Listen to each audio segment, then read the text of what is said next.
Bueno, primero que nada, agradecerles mucho a todos ustedes que estén acá con nosotros acompañándonos en esta historia, que es una historia de todos. Yo me siento muy vileña en el sentido que trabajamos con Donald y con el equipo hace más de 25 años en esta zona. Bueno, Donald es de la zona, nació aquí, y para nosotros ha sido un enorme honor y un gran agradecimiento a Daniela Serani y al Bodegón Cultural por invitarnos una vez más a contar, a conversar sobre estos 13.000 años de historia que cada vez se han ido haciendo mucho más ricos, más enriquecedores. Se ha seguido investigando, distintos colegas han trabajado, y siempre es bueno recordar cómo partieron nuestras investigaciones, porque es una larga trayectoria de cómo se ha ido construyendo la historia, que finalmente la hemos ido construyendo todos nosotros desde el ámbito de la ciencia y la investigación, y también todos quienes componen los vileñas y vileños que han sido parte también de esta trayectoria para construir historias, ¿ya? Así que no les voy a contar los 13.000 años, porque si no estaríamos quizás hasta cuándo sentados aquí. Ya, esto podría ser a lo mejor un ciclo de distintas historias. Vamos a partir por el principio, sus primeros habitantes, así que no se asusten, no son 13.000 años los que voy a hablar. ¿Ya? Les quería contar cómo se fueron construyendo estas historias, porque a veces nos olvidamos de esos hombres y mujeres que estuvieron detrás, tratando de entender cómo los distintos grupos humanos que habitaron la costa del Choapa fueron construyendo los paisajes culturales y patrimoniales que hoy en día vemos, y que mucho es de nuestro interés preservar sin dejar de crecer y desarrollarnos. Les quería comentar que en la década del 70 uno de los primeros investigadores que estuvo por estos lados fue don Julio Montané y don Raúl Bamonde, que estuvieron excavando en el sitio de Queredo. Ellos fueron los primeros investigadores que comenzaron a trabajar sistemáticamente, porque además les cuento que la arqueología recién como disciplina se creó a finales de la década del 60. Por lo tanto, antes quienes hacían arqueología eran personas que estaban súper bien intencionadas, que eran investigadores, pero eran profesionales de otras áreas. Eran ingenieros, eran geólogos, eran profesores, pero no se había creado la carrera ni la disciplina de la arqueología en Chile, sino hasta finales de la década del 60.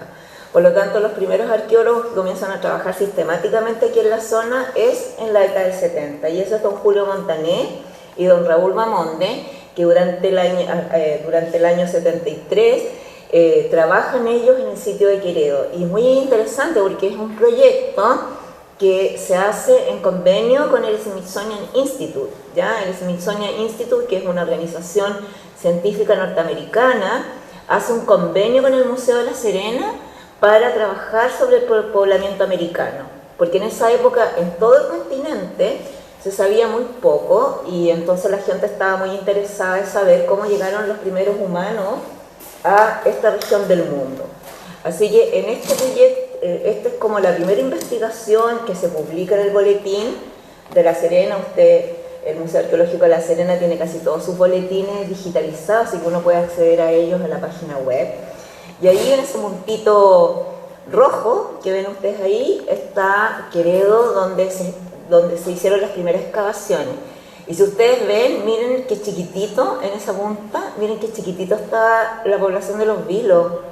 No es como vemos ahora, que se ha ido extendiendo, ¿cierto?, hacia el sur, donde se han ido construyendo viviendas. Aquí era muy pequeñito todavía los vilos, era muy chiquitito.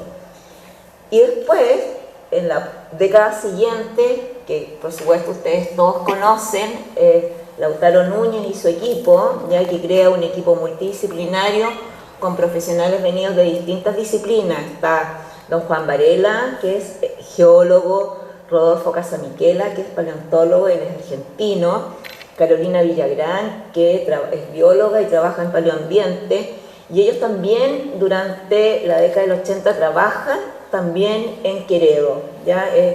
su investigación, y ustedes todos lo conocen.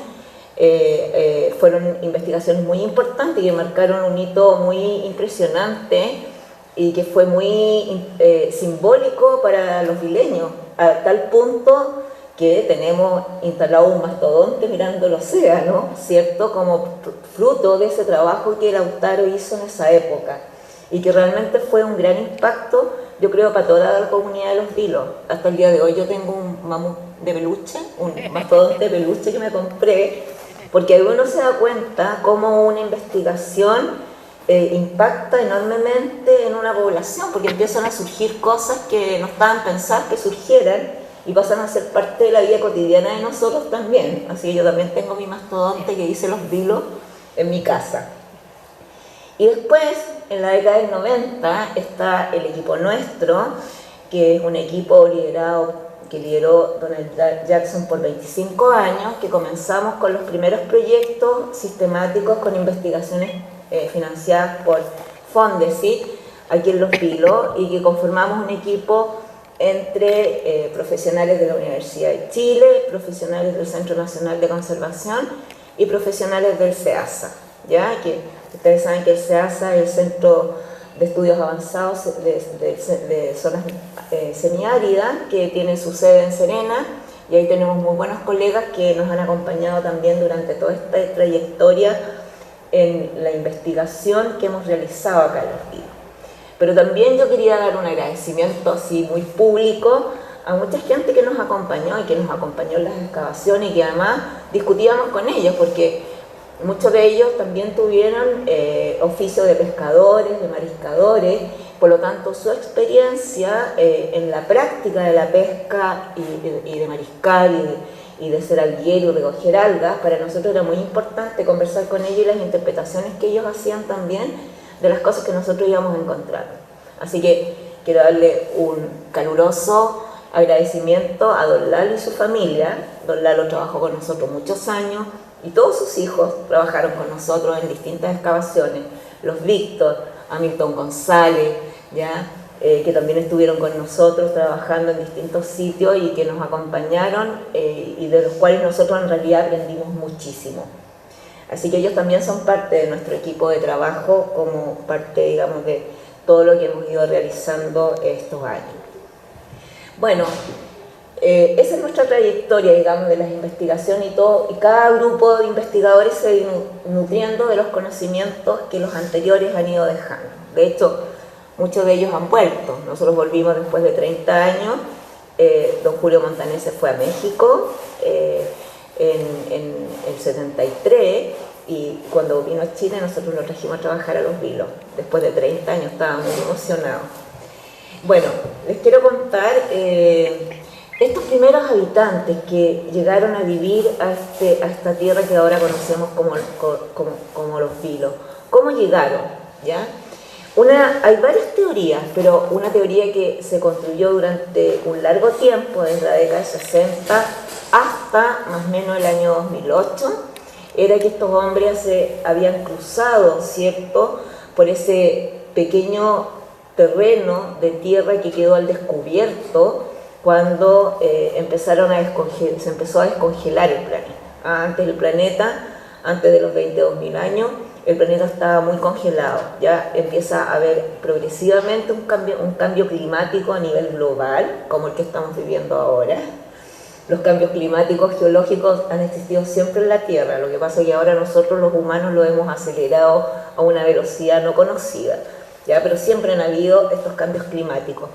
Entonces, hace como los 22.000 años, la Tierra comenzó con un cambio climático y a ser cada vez más caliente, y eso significó que una parte importante de los hielos que cubrían el globo terráqueo empezaron a descongelarse, y se generó un puente terrestre que se llama Beringia, porque después en este pedazo que ven aquí usted está el mar de Bering, ¿ya? Y este estrecho terrestre quedó como un corredor para que los humanos que habían surgido en África empezaran a dispersarse ahora hacia otros territorios, a pasar al territorio americano. Y eso habría ocurrido, según los estudios que se tienen, alrededor de los 22.000 años. Y de ahí entonces empezaron a bajar hacia América del Sur.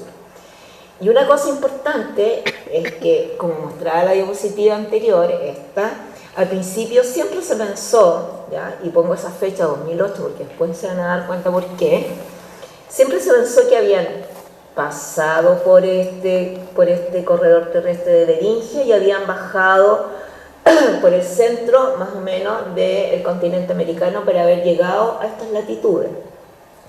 Pero el año 2008 había una teoría que decía que no necesariamente había sido ese el único cruce de los humanos hacia América, sino que también habría podido ser por el mar, ¿ya? Desde esta desembocadura donde está el río de Amur, en Asia, hasta el sector de Alaska, ¿ya? Y que habrían cruzado por el mar y que habrían bajado por la costa, o sea, no solamente habrían bajado por el interior o por la costa atlántica, sino también por la costa pacífica, ¿ya? Y les pongo la fecha 2008 porque es en Los Vilos donde se confirma para toda la ciencia del mundo que existe la posibilidad de que el hombre no solamente haya cruzado por Beringia, sino que también haya cruzado por la costa. Y en 2008, ¿por qué? Porque por primera vez se descubre el ser humano más antiguo de todo el continente sudamericano, que es lo que finalmente se llamó el hombre de los Vilos. Los estudios del hombre de los Vilos permitieron señalar para toda la ciencia que había la posibilidad y que era factible que los humanos hubiesen cruzado por África también por la costa. Y eso significaba que habían desarrollado tecnología, habían desarrollado navegación, ¿ya? Para poder hacer esa larga trayectoria hasta llegar a Los Vilos. Y todos los estudios que se han hecho en relación al hombre de Los Vilos confirman, ¿cierto?, que este personaje que encontramos acá en el año 2008 tuvo siempre una vida súper marítima, ¿ya? O sea, siempre se alimentó de recursos del mar. Y eso se hace con una investigación que es midiendo los isótopos estables, que se llaman, que quedan en los huesos, que indican si uno es más carnívoro, si uno se alimenta con recursos más marinos, si uno se alimenta con recursos más vegetales. Y lo que nos demuestra el hombre de Los Vilos es que efectivamente existen grandes probabilidades que este haya sido este cruce. Imagínense qué importante, porque cambia una teoría o viene a comprobar y a dar más certeza sobre una teoría sobre la cual hasta ese momento no se tenía esa certeza. Y bueno, ¿qué es lo que encontraron estos seres humanos hacia estos 22.000 años que empezaron a bajar por el continente americano, por distintos lados? Uno sí lo imagina, ¿ya? Porque además no eran grupos grandes, eran grupos más bien pequeños, ¿ya? Eran pequeñas bandas, ya de 5 o 10 personas, donde habían hombres, mujeres, niños, ¿ya?, que caminaban. Pero claramente, como les comenté, el clima era otro, no era el que tenemos hoy en día, ¿ya? Por lo tanto, los paisajes que habían en la costa de Los Vilos eran distintos a los que hay ahora. Por ejemplo, si nos paramos desde Punta Penitente y miramos hacia el mar, la playa de agua amarilla, y nos ponemos a imaginar un paisaje con un ambiente mucho más frío, mucho más lluvioso, ya más húmedo, ¿ya? Y además, porque el mar se encontraba más lejos, ¿ya? El mar no está en la línea de costa que estaba antes. En el caso de la zona de agua amarilla, el mar estaba 10 kilómetros hacia el interior. Por lo tanto, si esa foto que está tomada de Punta Penitente hacia allá, yo la mirara hace 10.000, 12.000, 13.000 años, cuando llegaron los primeros humanos a esta zona, yo no vería el mar, vería una extensa y larga playa, ¿ya? Porque el mar estaba 10 kilómetros adentro. El mar empieza a subir cuando comienzan a descongelarse los hielos que cubren el continente. Por eso hoy en día estamos tan preocupados con el calentamiento global y que nuestros polos se están descongelando, porque claramente el nivel del mar va a subir más de lo que lo tenemos ahora, ¿ya? Yo siempre le echo la talla a mi nieto y que le digo que le voy a comprar una casa en Farellones para que quede con vista al mar. Si es que no nos preocupamos de cuidar nosotros el planeta. Y todos estos conocimientos que nosotros vamos recogiendo, imagínense, hace tantos años, 13.000 años, nos sirven para entender también lo que estamos pasando hoy día, ¿ya? Como cuando uno ve esto y se trata de imaginar cómo el mar estaba, ¿cierto?, hace 10.000 años, 10 kilómetros afuera, ¿ya? Y que en realidad lo estamos viendo ahora por deshielo, porque se descongeló. Me puedo imaginar, ¿cierto?, cómo podría ser si existe un descongelamiento como en esa época. ¿Qué pasaría con la costa de los Vilos? ¿Ya? No tendríamos playa, ¿ya? Probablemente tendríamos que todos irnos subiendo cada vez más arriba, por eso la talla de la casita en Farellones con vista al mar no es chiste, ¿ya? Entonces, todo este conocimiento también nos sirve para entender y tomar los cuidados y los resguardos que tenemos que tener hoy con nuestro medio ambiente, porque si bien estos cambios, imagínense, esto pasó hace 10.000 años, ya 12.000 años, 15.000 años, ¿ya? Pero ahora los cambios son tan rápidos y es a causa de nuestra conducta y nuestros patrones de consumo, que es lo que en definitiva tendríamos que ir cambiando. Bueno, en esa época también había mucho más lluvia que hoy, por lo tanto las quebradas estaban mucho más frondosas y como había mucho más agua disponible porque llovía más, ¿ya? Cada vez llueve menos, ¿ya? Y cuando llueve, llueve como si el agua la tiraran todas juntas en el mismo día y entonces tenemos los aluviones, ¿ya? Pero en esa época, en estas quebradas como la quebrada de Malpaso, que está al norte de Agua Amarilla, o la quebrada de Queredo, toda esta zona, ya ahí se formaban pequeñas lagunetas, no habían esteros como tenemos ahora, como lo que vemos ahora, sino que eran espejos de agua donde llegaban los animales y llegaban los humanos a buscar agua, ¿ya? Entonces imagínense que distinto era el paisaje. Había muchas lagunetas acá, en la zona de Ñayé también habían lagunetas, en la zona del Pangue también había lagunetas, hacia la zona hacia el sur, ¿cierto?, donde todavía quedan unos bosques pantanosos, también habían zonas con agua. En la zona de Queredo también, ahí donde hay como una bajada, como que nosotros le llamamos como geológicamente el Gravén Central, que es como un área que se baja, que está como detrás de Queredo, que hay un hundimiento. Bueno, eso también era una gran cuenca con agua, ¿ya? Y ahí llegaban entonces los animales, llegaban los humanos a buscar agua y era un lugar donde se encontraban. Y después van a ver que ahí fueron quedando muchos sitios arqueológicos, justamente en esa zona. Bueno, y como también era más húmedo y frío, teníamos bosque, ¿ya? Y todavía tenemos algunos bosques y algunos relictos, algunos pequeños puntos que nos van quedando que hay que cuidar, porque son bosques, muchas de ellas tienen especies valdivianas, que ya no existen en el semiárido, ya finalmente se extinguieron, pero aquí en Los Vilos y en toda esta región, en toda la comuna, quedan bosques pantanosos y quedan además estos ambientes palustres que se llaman, donde es un agua que circula poco y va formando una tierra que es la turba, ¿eh? Que es una tierra muy orgánica que muchas veces se utiliza y se puede usar, por ejemplo, para mejorar la agricultura y permite, digamos, el crecimiento de esta vegetación.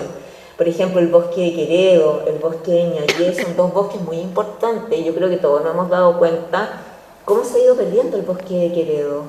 El bosque de Queredo se ha ido perdiendo increíblemente. Yo me acuerdo que cuando nosotros vinimos las primeras veces a trabajar a la zona y nos paseábamos por el sector del bosque de Queredo, era un bosque grande, era impenetrable. Y las últimas veces cuando hemos ido, uno ahora lo ve como claramente deteriorado, hay menos árboles, ya está más permeable, la gente puede entrar más adentro. Antes era absolutamente impenetrable. Y eso es porque se ha ido degradando, porque nosotros mismos lo hemos ido degradando. Lo hemos ocupado para leña, lo hemos ido ocupando para hacer rejas, ciertos cierres, y eso ha degradado un ecosistema muy importante que hay en esta zona. Y también han habido otros bosques fuera de Queredo y Ñañé que son con los que más se conocen, pero hay otro, por ejemplo, otro bosque pantanoso en Palo Colorado. No sé si alguno de ustedes ha ido y lo ha visto, ¿ya? Pero ese es un bosque que ya le queda muy poquito, ¿ya? Ahí casi se ha perdido todo, se han ido perdiendo las especies, mucho menos frondoso que el bosque de Queredo o el bosque de Ñañé. Y también tenemos el bosque de Santa Julia, que está ahí en Quebrada Malpaso, ¿cierto? Si uno mira la ladera norte de esa quebrada, ahí uno ve como todavía tenemos especies autóctonas, frondosas, que son impenetrables, ¿cierto? No los eucaliptus, que esos llegaron mucho después, sino realmente virgen, y son bosques que se han ido perdiendo y que nosotros debiéramos proteger y debiéramos cuidar, porque una vez que se pierdan ya nunca más los vamos a poder volver a tener, sobre todo que estamos caminando hacia un clima mucho más árido. Por lo tanto, ya naturalmente esos bosques probablemente van a disminuir en su densidad, disminuir en su tamaño, pero además nosotros le estamos poniendo cosecha porque vamos a sacar, digamos, las especies. También hacia esa época también se habían formado otros paisajes, producto de agentes naturales como el viento, por ejemplo, ¿ya? Y por eso tenemos grandes extensiones de dunas, ¿ya?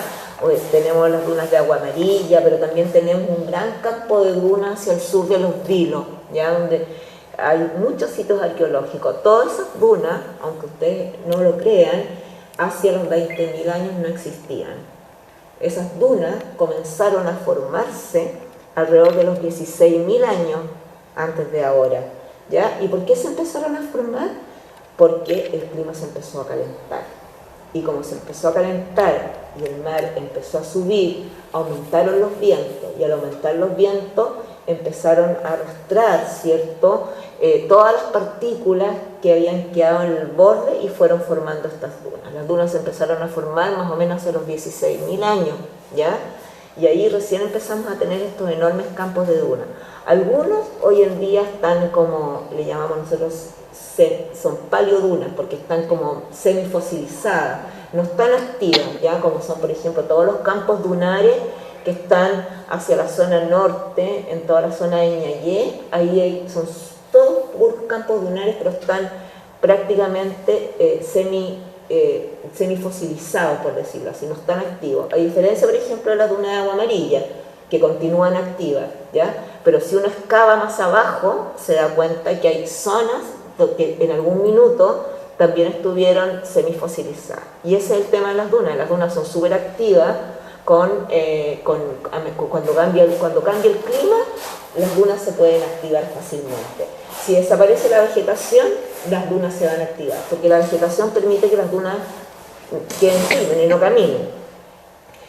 Por lo tanto, también se habían formado terrazas que la forma, por ejemplo, ahí tenemos esa flechita, muestra una terraza, se fijan que hay como un plano, acá arriba hay otra terraza con un plano. Esas formas del paisaje las forman los ríos. Cuando los ríos pasan y van disminuyendo su caudal, van generando por la erosión estas terrazas, ¿ya? Y eso también es parte del paisaje. Y también lo que todos conocemos, ¿cierto?, el trabajo que ha hecho el mar en la planicie costera, ¿ya? Toda esa planicie costera que nosotros podemos ver hacia el sur, hacia el norte de Los Vilos, fueron labradas por el mar y son las planicies costeras. Bueno, ese era el paisaje que tenían los primeros habitantes que llegaron acá a Los Vilos. Habían cosas que ya estaban, por ejemplo, las planicies costeras, porque esas requieren millones de años para formarse. Pero también tuvieron que convivir con cambios del paisaje, como la formación de las dunas, por ejemplo, ¿ya? Tuvieron que convivir con eso. Ahora para nosotros pues, las dunas son como que algo que están ahí ya y como que la vemos todos los días, pero ellos convivieron con ese proceso de cambio, ¿cierto?, donde el paisaje era muy dinámico y se iba transformando porque estaban viviendo un cambio climático. Y ahora, ¿quiénes sabían con qué animales, con qué fauna convivían? Bueno, como ustedes saben, lo que nos han dicho los sitios arqueológicos es que los primeros habitantes de Los Vilos tuvieron que convivir con grandes mamíferos, ¿ya? y que en la actualidad ya no existe, ya se extinguieron por completo, como el caballo nativo o caballo americano que se le llama, que es un caballo que ya no existe en ninguna parte del mundo, está completamente extinto, y que es un caballo así como más chiquitito obviamente que el caballo español, más pacharrito, es como estos caballos que vienen en Mampato, ¿cómo se llama? Sí. Pony, esa era la palabra, ¿ya? Eran como los ponis, tal vez un poco más grandes, ¿ya? También habían una especie de ciervo, ¿ya? Que se llamaba ciervo de los pantanos porque vivía alrededor de estas lagunas. También estaban, ¿cierto?, los mastodontes, ¿ya?, que vienen de la familia de los gonfoterios, así se llaman, que son estos animales parecidos a los elefantes. También había Milodón, o sea, este perezoso gigante que cuando se quedaba parado en dos pies, porque era vegetariano, no como el tigre de sable que no era vegetariano, él era uno de los depredadores de los humanos, pero el perezoso gigante cuando se paraba llegaba a medir hasta 3 metros o 3 metros y medio, era enorme y era 100% vegetariano. Y también tenemos a la paleolama, ¿ya?, que es una especie como de guanaco antiguo, ¿ya?, pero más grande, ¿ya?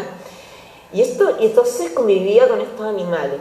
Si bien les debo contar que nosotros nunca hemos encontrado huesos de tigre de sable, ya, para ser bien sincera, sí, ¿ya?, no hemos encontrado los huesos, pero sí hemos encontrado huesos de otros animales, por ejemplo, de paleolama, que tienen perforaciones que son consistentes con las huellas que dejan los colmillos de un tigre dientes de sable. Por eso asumimos que si bien hasta la fecha no hemos logrado encontrar los huesos propiamente tal, porque a lo mejor no eran muchos los que rondaban por este sector, sí tenemos huellas consistentes que nos permiten decir que efectivamente lo más probable es que hubiese dientes de sable en esta área también. Y también ahí convivían con fauna que todavía tenemos en el presente, ¿ya? Como los pingüinos, como el chungungo, los marinos, peces, locos, machas, ¿cierto? Y por supuesto aves, que también consumían, que son los restos que nosotros encontramos en los sitios arqueológicos, y por eso sabemos que también convivían y compartían y sabían, digamos, y cazaban. Y también hay algunos de esos que ya casi no vemos. Yo me acuerdo que al principio veíamos tanto chungungo.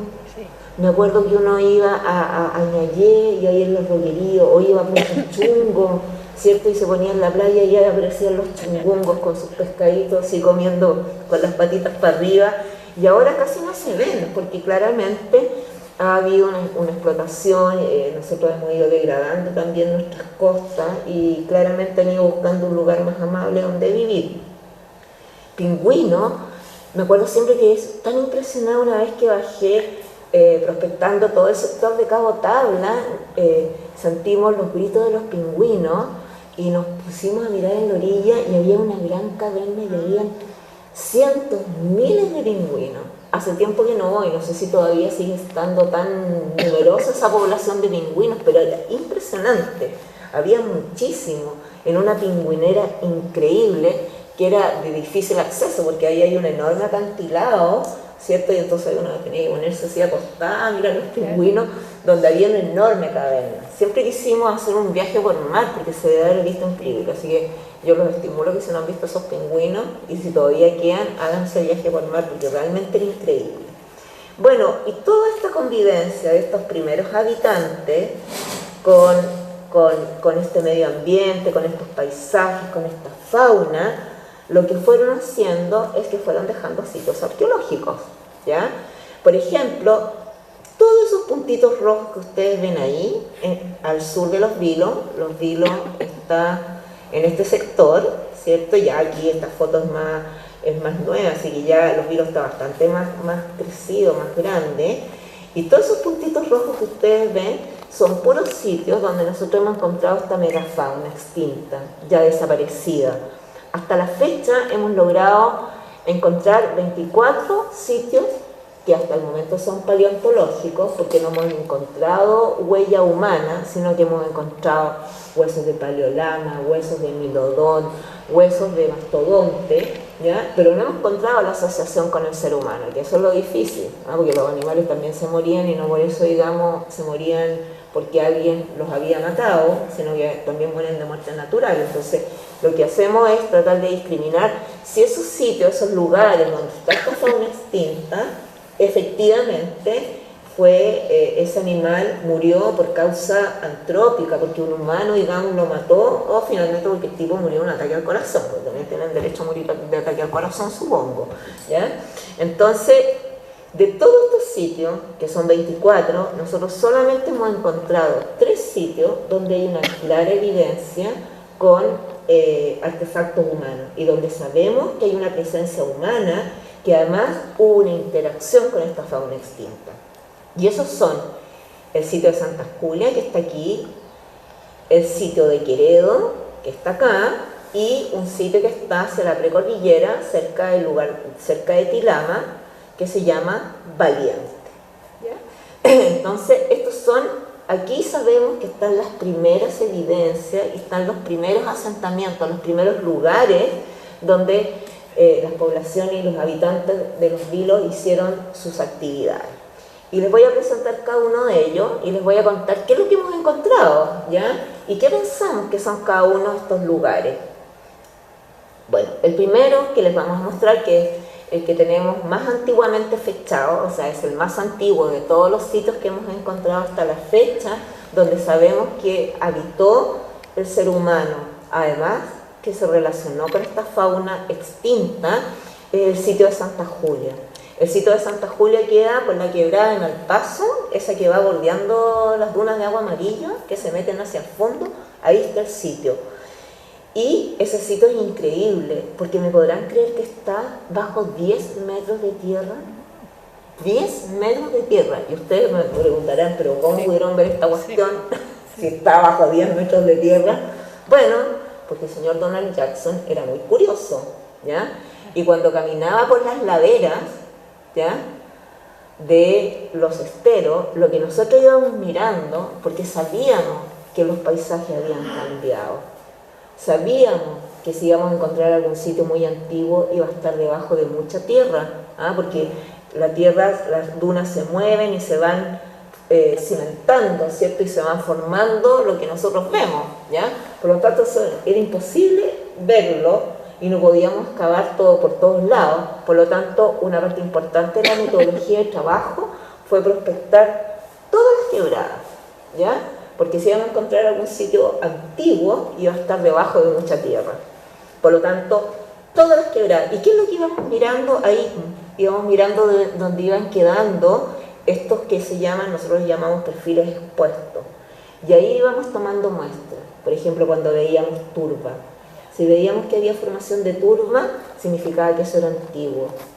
Y si entonces encontrábamos, por ejemplo, un hueso, lo mandábamos a fechar. Y así descubrimos Santa Julia. Mirando estos perfiles a lo largo de todo este estero, encontramos en 3 partes huesos, ¿ya? Y claramente los huesos, a los expertos de César Méndez y Donald Jackson, dijeron estos huesos son de fauna extinta. Se mandaron a analizar al zoólogo, se mandó a hacer un fechado y resultaron ser muy, muy antiguos, de 12.900 años. Por lo tanto, ahí se decidió hacer esta excavación. Y para hacer esta excavación tuvimos que rebajar 10 metros de tierra. Así que estuvimos, como ustedes comprenderán, varios años trabajando. Toda la primera parte la tuvimos que hacer con retroexcavadora, asegurarnos que no hubiese sitio aquí arriba en la superficie para poder llegar acá abajo, porque aquí estuvieron asentados los hombres hace 12.000 años, 13.000 años. Estuvieron aquí donde están los pies de Claudia, que está tomando fotos.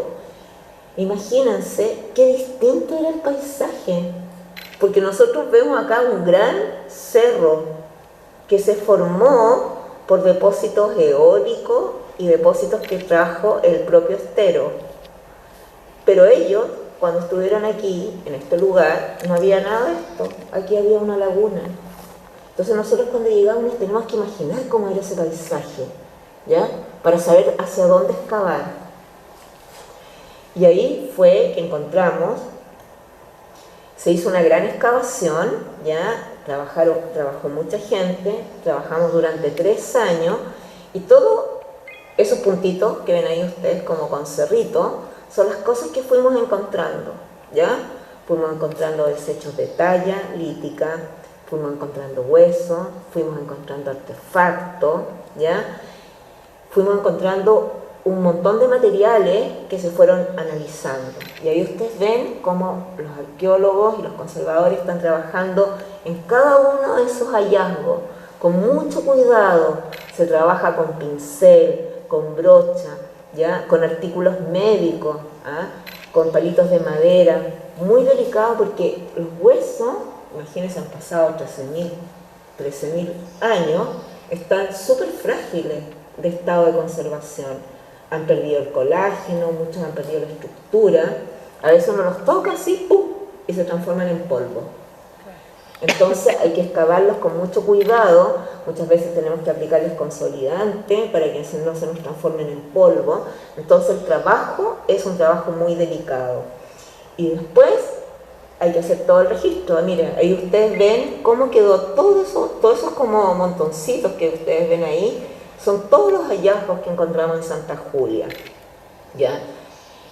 Y lo más interesante es que el equipo registra cada uno de esos, se dibuja, se toman las medidas, ¿ya?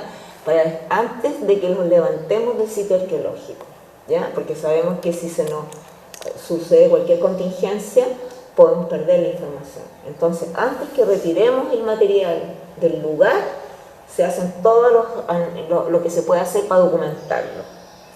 Y lo más interesante de este sitio, que yo les quería comentar, que encontramos todos los hallazgos igual eran impresionantes, uno se emociona igual cuando los encuentra, ¿ya? Todos son emocionantes, pero hay unos que son más emocionantes que otros. Lo más emocionante, que en este círculo rojo que ustedes ven acá, encontramos los rastros de un fogón, pero los rastros de un fogón muy impresionante que en lo personal nunca me había tocado ver, era porque estaban los troncos quemados. Cuando uno se dan cuenta que cuando uno hace una fogata y algunos troncos no logran quemarse completamente, quedan así como negros y como medio así como trizados. Bueno, aquí teníamos exactamente los troncos de esa manera, ¿ya? O sea, nunca habíamos encontrado una fogata, porque realmente lo que uno encuentra son pequeñas esquilas de carbón en un lugar donde el terreno se puso de color más negro, más oscuro, y para nosotros eso es un fogón. Pero aquí estaban los troncos que todavía no habían sido quemados completamente. Y aquí, donde ustedes ven esta flecha, otro hallazgo increíble, una impronta que dejó un poste que fue clavado probablemente para poner un toldo que sirviese de protección durante la noche.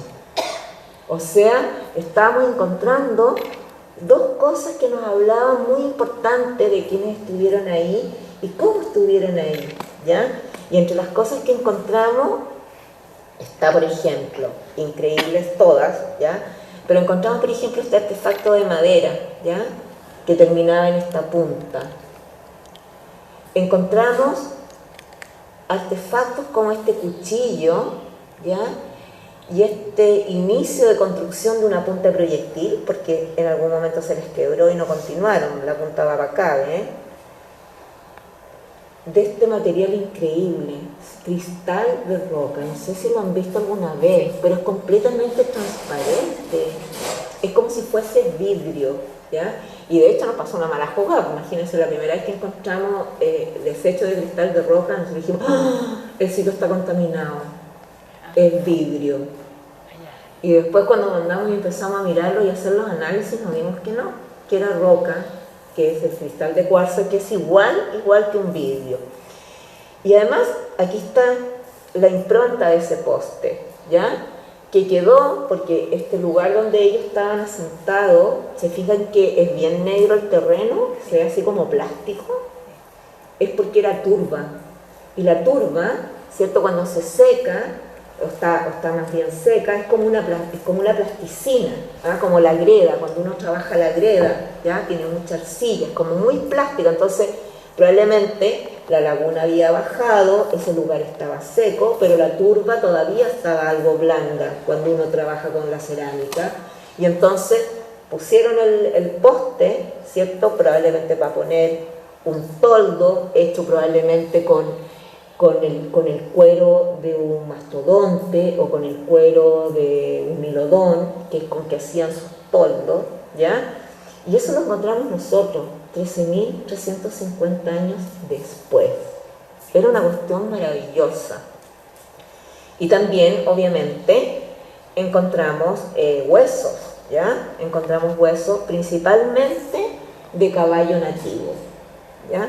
Por lo tanto, con toda esa evidencia que teníamos en este minuto, ¿ya? Y que habíamos trabajado durante todos esos años, ¿qué podemos decir de este sitio? Claramente era un sitio, era un campamento habitacional. Había un poste, probablemente que sirvió toldo, había un fogón, ¿ya? Todavía con los leños, casi si hubiésemos pensado, podrían haber estado casi prendidos, ¿ya? Era increíble.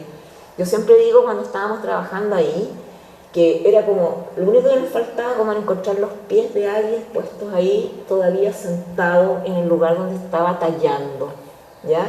Porque fue de ocupación muy breve, ¿ya? Y probablemente fue un grupo humano pequeño, probablemente una banda que no haber tenido más de 5 personas, que estuvieron en 2 o 3 días ahí, se detuvieron probablemente a descansar, ¿ya? Y obviamente se alimentaron, y se alimentaron de caballo nativo, ¿ya? Y por eso estamos encontrando sus huesos ahí. Y mientras tanto, confeccionaron artefactos, ¿ya? Encontramos pedazos de puntas de proyectil, muchas lascas, y además encontramos lascas que ensamblaban entre ellas como rompecabezas. O sea, imagínense un pedazo de roca, así cuando rompen la roca, salta un pedazo para allá, salta otro pedazo para acá, salta otro pedazo para allá. Y 13.000 años después, nosotros encontramos pedazos que pudimos ensamblar como un rompecabezas. Es como si el tiempo se hubiese congelado. Y eso era increíble, por eso decíamos en cualquier minuto vamos a ver excavar y nos vamos a encontrar ahí con las personas o con sus huellas, ¿ya? Bueno, y nos empezamos a preguntar ¿de dónde venía esta materia prima? ¿Ya? ¿Dónde podrían haber encontrado este hermoso cristal de cuarzo? Y entonces nos encontramos con un lugar que está en la precordillera que muchos de ustedes conocen, que se llama Tilama, ¿ya? Empezamos a mirar los mapas geológicos y nos dimos cuenta que en el área de Tilama había una gran veta de cuarzo, había una gran mina de cuarzo. Por lo tanto, había que subir a la precordillera para saber si el material de esa mina de cuarzo, si en ese sector había cristal de cuarzo, podría haber sido el material que estaban llevando la gente que vivía en Santa Julia, ¿ya? O que pasó en realidad por Santa Julia, ¿ya? Así que visitamos este sector y empezamos a prospectar todas las quebradas primero, ¿ya? Porque sabíamos que ahí es donde era más probable que pudiéramos encontrar sitios antiguos, ¿ya? Porque sabíamos que de alguna manera, como la tierra se va moviendo y va cambiando, igual podían estar muy profundos. Así que recorrimos varias quebradas y nos encontramos en un sector donde esta vez no tiene los 10 metros, ¿ya? Sino que es mucho más pequeño. Ya no me acuerdo cuánto es la altura de esto, pero deben ser unos 2-3 metros tal vez, donde encontramos este sitio, el sitio arqueológico Valiente le pusimos. Los arqueólogos son muy creativos para ponerle los nombres a los sitios, ¿ya? Ya no me acuerdo. Esto se llamó Valiente porque había un perro que deambulaba solo por el lugar y le pusimos Valiente al perro. Así que en honor a ese perro, que era valiente por estar tan solo y abandonado, el sitio quedó con su nombre. Y este sitio es bien increíble porque la fecha más antigua que tenemos es de los 12.700 años, ¿ya? Pero el sitio fue ocupado muchas veces y la fecha más reciente es de 11.400, ¿ya?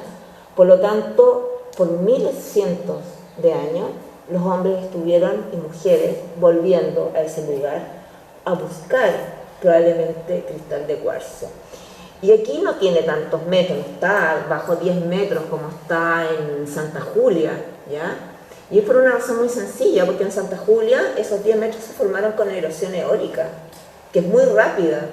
Si aquí sabemos que el viento corre, y pucha que corre. O sea, hay un lugar donde yo sentí el viento más fuerte en mi vida, son dos. Se llama Los Vinos y Tierra del Fuego, donde el viento uno la puede botar al suelo literalmente. Entonces, ahí tenemos 10 metros, porque ahí como el viento corre y la arena, ¿cierto?, se transporta, en una noche de viento fuerte se puede acumular 1 metro de arena, ¿ya? En cambio, aquí estamos en la precordillera, y las tasas de sedimentación que hay en la cordillera son mucho más bajas, ¿ya? Y son más lentas. Por eso aquí el sitio está más a nivel de superficie, digamos. Y lo que encontramos aquí, que sí, efectivamente, aquí encontraban mucha de la materia prima que venían a buscar, ¿ya? Porque casi todo el material, en un 99% de lo que encontramos en el Valiente, es cristal de cuarzo. Y son pequeñas lascas y esquilas cuando alguien está tallando, está botando ese material, ¿ya? Y si lo llevamos a un dibujo, se ve como esto. Aquí dibujamos una de estas plantas que llamamos, cuando dejamos todos los materiales así puestos, eso se llama una planta, dejamos todo antes de sacarlo para poder dibujarlo. Y al dibujarlos, miren cómo se ve el dibujo. O sea, era una lasca al lado de la otra, con una producción increíble, ¿ya? Claramente eran unos talladores impresionantes, ¿cierto? Que trabajaban la piedra con un detalle, con una tecnología, con un gesto técnico admirable, ¿ya? Y junto con ello también encontramos algunos restos de comida, ¿ya? Encontramos, por ejemplo, unos huesecillos dérmicos, que son del perezoso, ¿ya? Que esos son, los huesecillos dérmicos se llaman así porque están entre medio de la piel. Entre medio de la piel, el milodón tiene estos huesecitos. Y también encontramos huesos de zorro, y también encontramos huesos, en este caso, de guanaco, pero contemporáneo, no de paleolama, ¿ya? Había solo un huesito de un animal extinto. Los otros eran animales que todavía sobreviven acá. Y eso, ¿qué nos llevó a pensar de este sitio con esos materiales? Bueno, claramente que eran talladores súper, hiper experimentados, que el lugar donde nos encontramos era un taller lítico, donde los habitantes subían a hacerse de las materias primas para después poder trabajarlas y llevarlas consigo cuando necesitaban un cuchillo, una punta de proyectil, un raspador, para poder hacer sus actividades, ¿ya? Y claramente sabemos que es una ocupación muy, muy reiterada, o sea, muchos grupos durante mucho tiempo, entre los 12.000 años y los 11.400, visitaron continuamente, porque no pudimos, generalmente cuando uno está excavando, y como el lugar se deja ocupar, no aparecen materiales. Entonces hay como una capa con materiales, si después nadie nunca más volvió en, no sé, 2.000, 3.000 años, hay una capa que está más abajo que no hay nada, que llamamos capa estéril. Y después más abajo, si volvieron los seres humanos, ahí entonces se ve otra capa. Por lo tanto, eso va quedando, es como la escritura de un sitio, que nos va contando cómo fueron ocupando ese territorio, ¿ya? Si hay materiales, porque ahí lo ocuparon. Y por eso uno lo va fechando, entonces uno puede decir, este sitio fue visitado hacia los 12.000, después tenemos 2.000 años que nadie vino, porque la próxima fecha que tenemos fue 8.000, ¿ya? Entonces uno va contando la historia, va leyendo la historia a través de lo que nos dicen los elementos que van quedando y cómo se comporta la Tierra. Y aquí no pudimos hacer esa distinción. Aquí no habían capas estériles, sino que excavábamos y seguía habiendo material. Durante esos 2 metros estaba completamente de material, ¿ya? Por lo tanto, sabemos que fue súper reiterada la ocupación. Fueron permanentemente los hombres y mujeres probablemente y niños a buscar estas materias primas. Y también sabemos que fueron tiempos breves, porque si se hubieran quedado mucho tiempo, habríamos encontrado más huesos. Y encontramos muy poquito, así que probablemente subían, ¿ya? Buscaban las materias primas, los nódulos, los bloques de roca que necesitaban y volvían al campamento, ¿ya? y ellos caminan muy rápido, muchísimo más que nosotros, y mucho más que nosotros. Nosotros hacíamos este caminar en auto, pero ellos lo hacían a pie, pues así probablemente se quedaban ahí un día, tal vez, ¿ya? También encontramos algunos fogones, sabemos que consumieron esos huesos porque están quemados, ¿ya? Y bueno, eso nos dio la certeza que efectivamente muchos de los artefactos que encontramos en la costa de cristal de cuarzo, estos hombres y mujeres iban al interior, a la precordillera de Tilama, a hacerse de esas materias primas. Pero bueno, volvamos a la costa y volvamos a Queredo, ¿ya? Que es el otro sitio muy importante que tenemos, ¿cierto? Los dos sitios más antiguos, con las fechas más antiguas que tenemos en este momento son, primero, Quebrada de Santa Julia y después Queredo, ¿ya? Y en Queredo tenemos fechas de 12.900 años, a diferencia de las fechas más antiguas que tenemos para Santa Julia, que son 13.350, ¿ya? O sea, esto fue ocupado tiempo después, 1000 años después, los hombres que habitaban la zona llegaron, digamos, y dejaron sus huellas en Queredo. Y cosa súper importante, que así como están estos caballos hoy en día tomando agua, llegaba el caballo nativo, junto con Milodón, ¿cierto? Y una de las cosas importantes que sabemos para este sitio es que tiene una enorme diversidad de fauna extinta, porque ahí es donde se ha encontrado el ciervo de los pantanos, se encontró paleolama, se encontró restos de Milodón, se encontraron restos de mastodonte, o sea, una enorme diversidad. O sea, claramente la laguna debe haber sido una laguna muy grande, ¿cierto?, para que llegaran muchos animales, igual como llegan hoy día, con poquita agua, ya no hay laguna, pero igual llegan, ¿ya?, a tomar agua, ¿ya? Y esta excavación, que es la excavación que hizo Lautaro en la década del 80, hacia finales, en realidad hacia finales del 70, se excavó en el año 78, ¿ya? Ahí están todos los materiales que se fueron encontrando, y pongan especial atención en eso, en esto que está aquí, porque eso que encontró ahí es este maravillosa cornamenta de ciervo, ¿ya? Ahí ustedes las ven cuando recién está apareciendo en la excavación, ¿ya? Aquí ya está en el museo, ¿ya? Ya se fue limpia, y es una cornamenta increíble, maravillosa, ¿ya? Y yo los invito a visitar el sitio web del Museo de Fauna Extinta de Queredo, porque les voy a mostrar unas fotos increíbles, y ahí ustedes pueden conocer mucho más información sobre estos cazadores de Queredo. Por ejemplo, encontramos una gran diversidad, encontramos, por ejemplo, le contaba, se encontraron vértebras de mastodonte, se encontraron huesos largos, en este caso un número, ¿cierto?, de caballo nativo. También se encontraron restos de paleolama, que es este camélido antiguo, este guanaco antiguo, mandíbulas, dientes, huesecillos dérmicos, etcétera, etcétera, etcétera, ¿ya? De muchos animales. Pero la gran pregunta que uno se hace, ¿todos estos animales que encontramos realmente convivieron con estos primeros habitantes? ¿O fueron a tomar agua y por alguna razón quedaron empantanados y murieron? Como pasa muchas veces, bueno, sé que esto era una laguna con turba, ¿ya? Bueno, esa es la gran pregunta que se hace uno cuando está trabajando y tiene que analizar mucho los huesos y todas las cosas que encuentra para saber si existe una asociación entre los huesos y los seres humanos, porque a lo mejor están juntos pero nunca se asociaron, ¿ya? Y también porque tenemos que pensar que siempre hemos visto a estos primeros habitantes así como grandes cazadores, pero también eran carroñeros, ¿ya? O sea, en el fondo el animal quedaba empantanado aquí en la laguna y se murió, y llegaban, digamos, al raspado la olla, como se dice actualmente, ¿ya?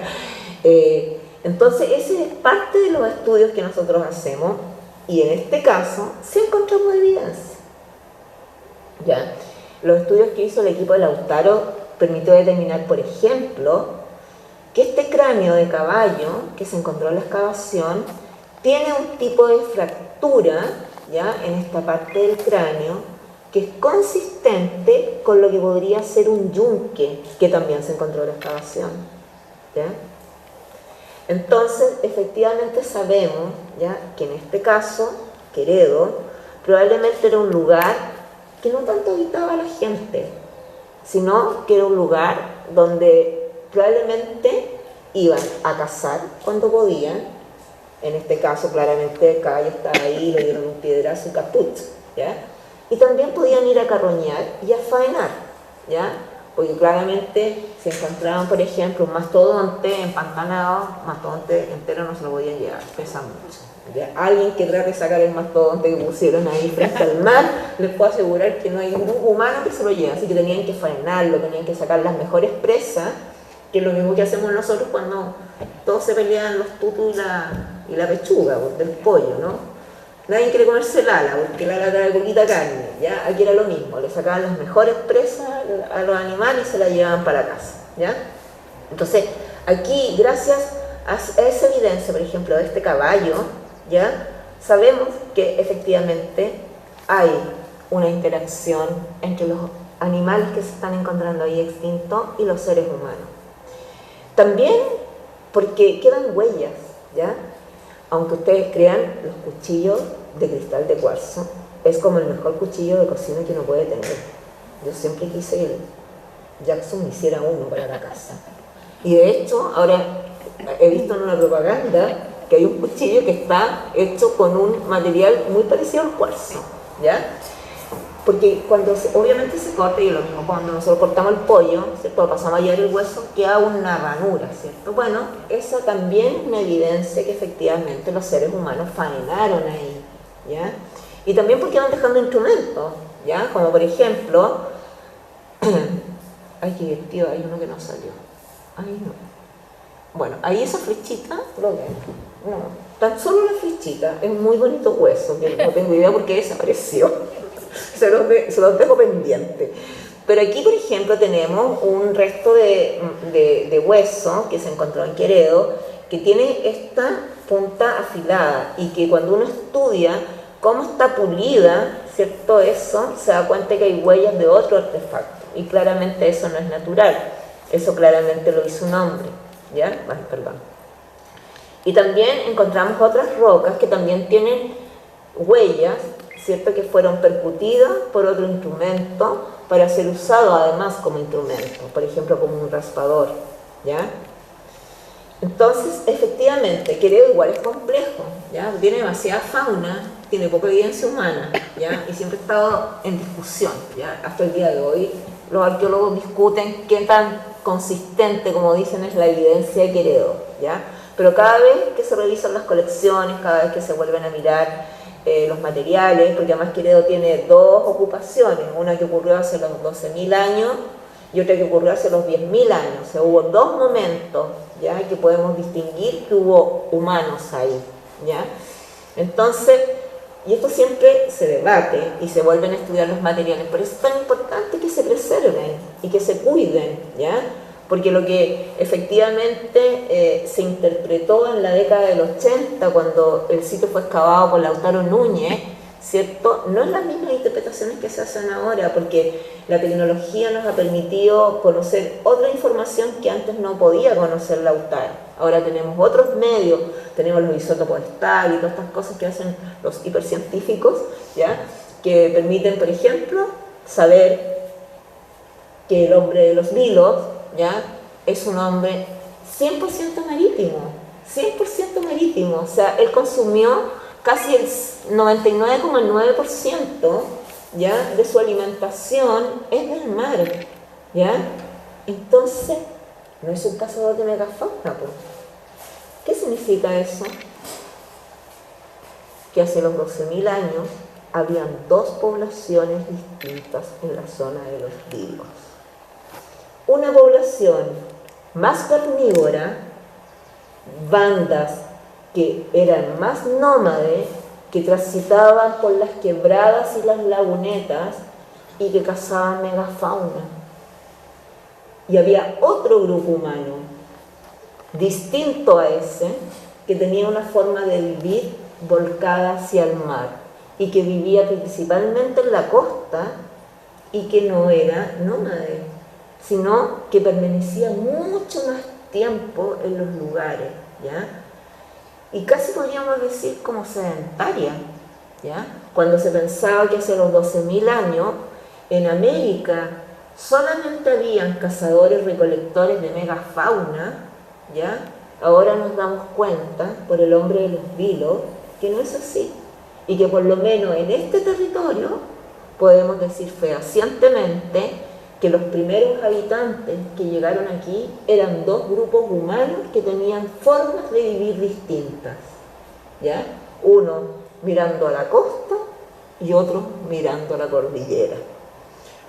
Unos pescando y recolectando marisco y otros cazando y carroñando animales grandes y extintos, ¿ya? Y eso es una novedad impresionante que no conocíamos hasta ese minuto. Nosotros intuíamos cuando empezamos a trabajar, porque cada vez que íbamos excavando un sitio íbamos sacando fechados. ¿Sabes lo que nos iba pasando? Que los sitios de los costeros, los conchales, ¿ya? Y específicamente lo que conocemos como los grupos culturales Huentelauquén, que son los primeros costeros que llegaron, que se les dio nombre, digamos, sus fechas, cada vez que fechamos, eran más antiguas, cada vez salían más antiguas, más antiguas. Y cuando trabajábamos sitios en las quebradas con los cazadores de megafauna, las fechas eran cada vez más tempranas. O sea, cuando excavábamos un sitio ahí por la parte de atrás de Quereo, que nosotros denominamos Las Vegas, encontramos un milodón y la fecha nos dio 8.000 años. Y teníamos fechas de Quereo, de Ñagué, de 10.000. O sea, claramente habían grupos distintos que estaban conviviendo y probablemente se miraban y se decían hola. ¿No? O sea, en algún minuto debieron haber encontrado. Lo interesante es que no hemos encontrado esa evidencia. Sabemos que se tienen que haber encontrado. O sea, es como, no sé, si la gente de los vilos se encuentra, no sé, con la gente de Quilimarí, se saluda, se conoce, no sé, en algún momento se tienen que haber juntado, pero esa evidencia no la tenemos y por eso es tan importante preservar los vilos y preservar sus paisajes, porque en alguna parte están y en algún momento se van a encontrar. Entonces eso fue muy, muy emocionante cuando en el año 2008 se descubre a este personaje que además murió re viejo, porque murió como de 40 a 45 años, en una época en donde los seres humanos no vivían más allá de los 20, 25 años. Este señor era un anciano como de 100 y tanto, ¿ya? Entonces, eso permitió ese enorme descubrimiento, y eso es cerquita de los vilos, ¿ya? Quienes vayan a hacer el paseo de mañana, caminando por el borde costero, vamos a llegar a los rieles. Está al lado de donde encontramos la megafauna, ¿ya? O sea, esto tiene 11.200 años y la fecha más temprana, más antigua de Quereo son 10.000. O sea, el señor de los rieles claramente veía al señor de Quereo, ¿ah? O sea, en algún momento se tuvieron que encontrar, si están ahí a menos de 50 metros, ¿ya? Y por eso lo interesante es pensar estos dos grupos humanos tan distintos, ¿cómo convivieron entre ellos? Porque no tenemos ninguna evidencia. Y está acá, hay que buscarla. Así que, bueno, muy emocionante fue esta excavación, ¿ya? Ahí están los colegas encontrando, cuando se encontró el cuerpo, como siempre pasa, es un cuerpo que se le da mucho respeto porque es un ser humano igual que nosotros, ¿ya? Hizo las mismas cosas que nosotros, comió los mismos pescados, ¿ya? Comió los mismos locos, ¿ya? Y probablemente falleció tempranamente, lo enterraron ahí, ¿ya? Con una ceremonia, fue muy bonito, le dejaron una punta de proyectil. No, lamentablemente no encontré una foto, pero se las quedó pendiente como ofrenda, ¿ya? Y es muy bonito cuando es muy emocionante cuando uno encuentra un ser humano en realidad, cuando está excavando, ¿ya? Y sobre todo mira las ofrendas. porque es lo mismo que hacemos nosotros ahora. Son los mismos humanos, ¿ya? Con los mismos sentimientos que nosotros, con las mismas penas probablemente cuando uno parte, con los mismos rituales, ¿ya? Así como a este hombre le dejaron una pequeña punta de proyectil, en otras excavaciones donde hemos encontrado cuerpos dejan como ofrenda, por ejemplo, locos, ¿ya? Que son las mismas ofrendas que nosotros dejamos en nuestras animitas cuando ponemos en el camino la foto, esa cosa que le gustaba a esa persona que amamos, ¿ya? Entonces, este descubrimiento del hombre de los vilos fue muy importante para los que trabajamos aquí, porque claramente nos abrió los ojos y nos dio mayores certezas de que en realidad habían dos grupos humanos con formas de vivir distintas y que claramente en algún momento se tuvieron que mirar, ¿ya? No sabemos todavía cómo convivieron entre ellos, cómo se relacionaron, ¿ya? Pero también porque cambió la arqueología a nivel mundial, ¿ya? Dio mayores certezas de que efectivamente el poblamiento del continente americano no había sido solo por Beringia, sino que también había sido y probablemente por la costa, porque este caballero de los vilos no consumió carne, no era un cazador de megafauna, por lo tanto siempre vivió mirando al mar, ¿ya?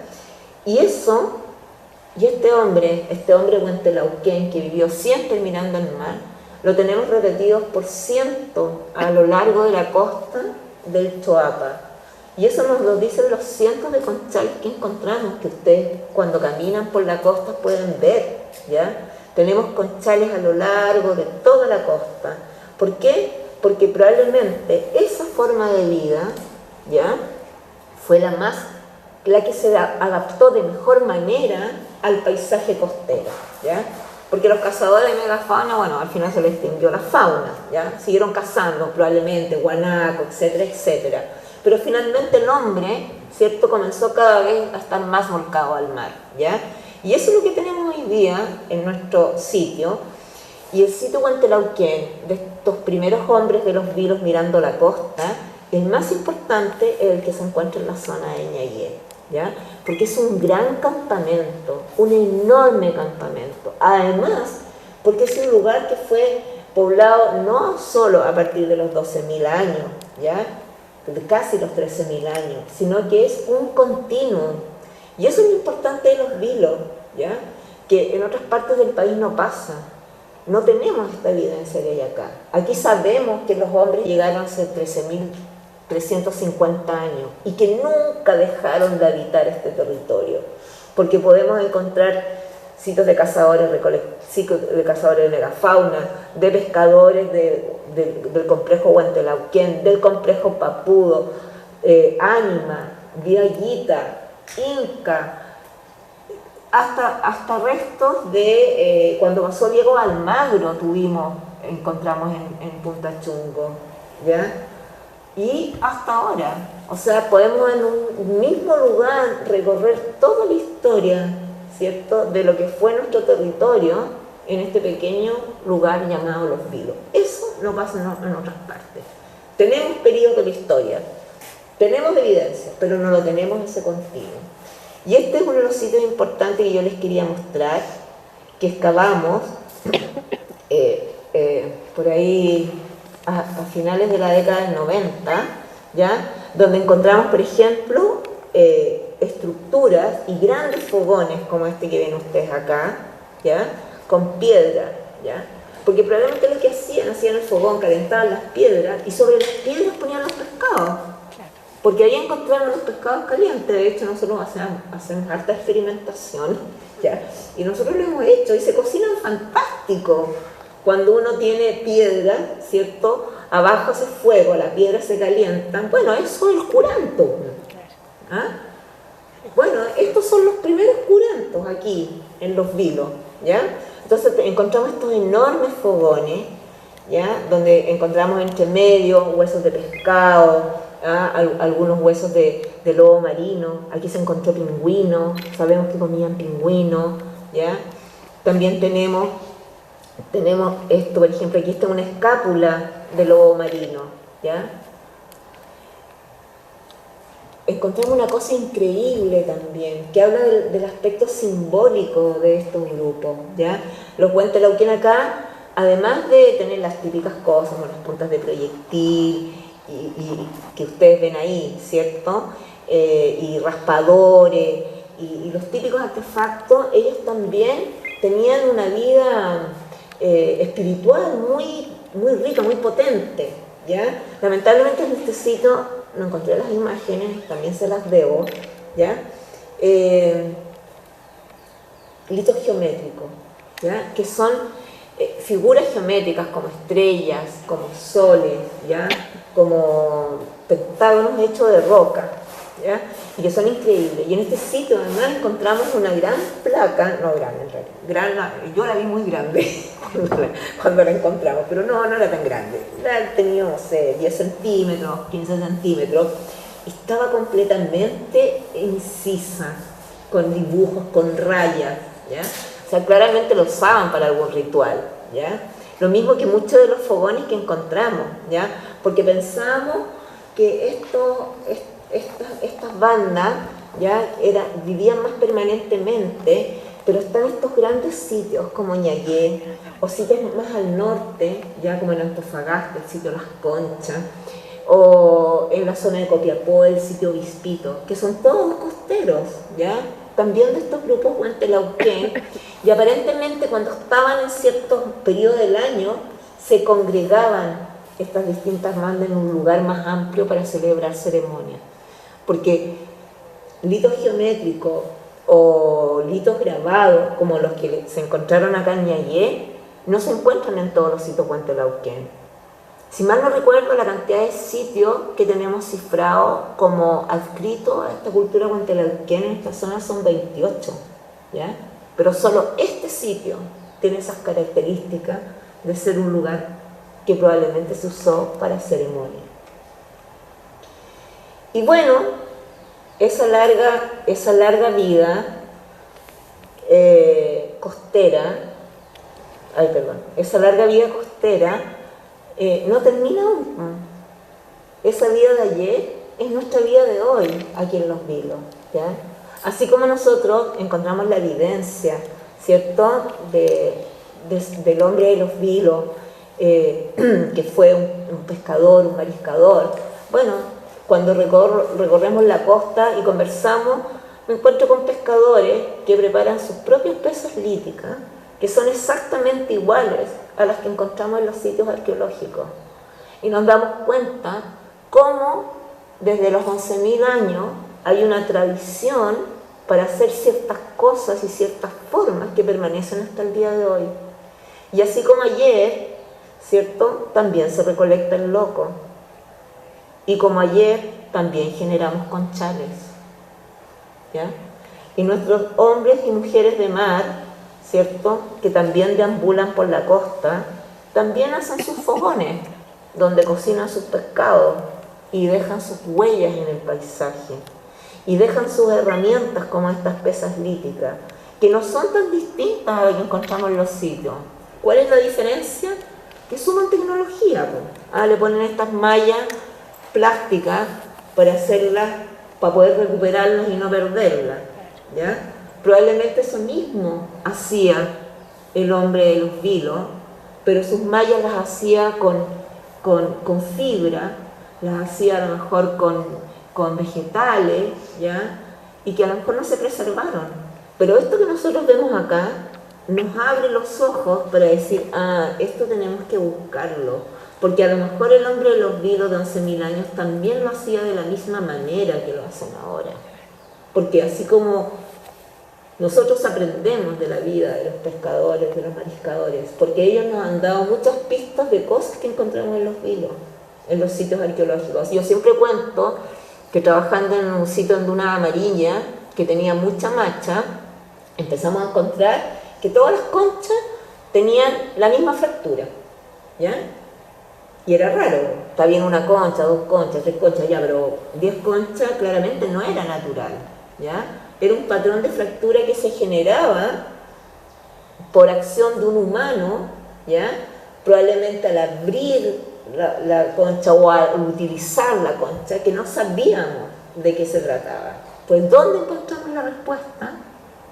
En la caleta San Pedro, con las mujeres que venden ahí machas. Cuando fuimos a comprar y nos dimos cuenta cómo ellas abrían las machas y generaban el mismo patrón de fractura que nosotros estábamos encontrando en los sitios arqueológicos. ¿Ya? Por eso siempre sentimos que nosotros hemos construido esta historia desde hace 1000 años junto con los vileños y las vileñas, porque jamás habríamos llegado a saberlo si no hubiésemos mirado a las actuales señoras que venden machas, de que esa era la respuesta de lo que nosotros estábamos haciendo. Y nada, igual que ayer, hoy también dejamos nuestras huellas en el paisaje, ¿ya? Nosotros encontramos muchas algas en muchos sitios, ¿ya? Y los algueros dejan sus huellas en el paisaje mientras están secando. Y cuando se retiran, varias de esas huellas quedan. O en las rocas, igual que ayer, con los petroglifos, los geoglifos. Los pescadores de los vilos, igual que ayer, dejan sus huellas en las rocas. Así que eso les quería comentar y darle las gracias por haberme escuchado.